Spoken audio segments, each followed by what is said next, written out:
En 1825, sous Charles X, la France, pays colonisateur, a imposé en échange de la reconnaissance de l'indépendance d'Haïti, puisqu'on parlait de son indépendance, le paiement d'une dette de 150 millions de francs or, au moins 525 millions d'euros aujourd'hui.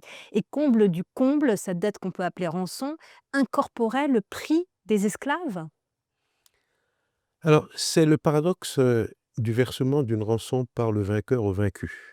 En principe, Haïti, sorti vainqueur de la bataille de Vertières de 1803, qui marque la fin de la colonisation française, aurait pu exiger de la France des dédommagements pour l'esclavage qui a duré plus de 2 siècles. Or, c'est l'inverse qui s'est produit.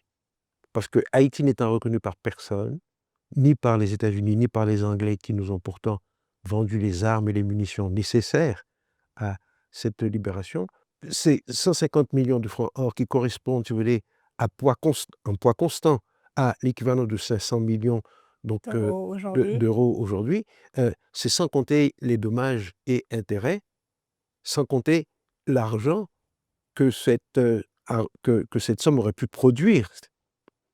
Avec un tel dommage, avec un tel boulet, Haïti ne pouvait pas décoller. Donc ça a entravé cette dette que vous appelez rançon durablement le développement d'Haïti. Cela a lourdement hypothéqué la capacité de ce pays à sortir de l'esclavage. Parce que pendant plus de 100 ans, les paysans vont devoir travailler pour dédommager leurs anciens maîtres.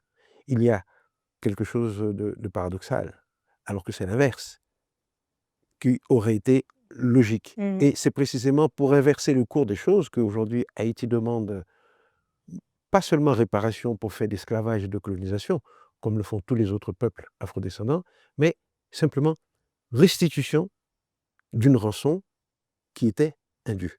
Et c'est toute la différence.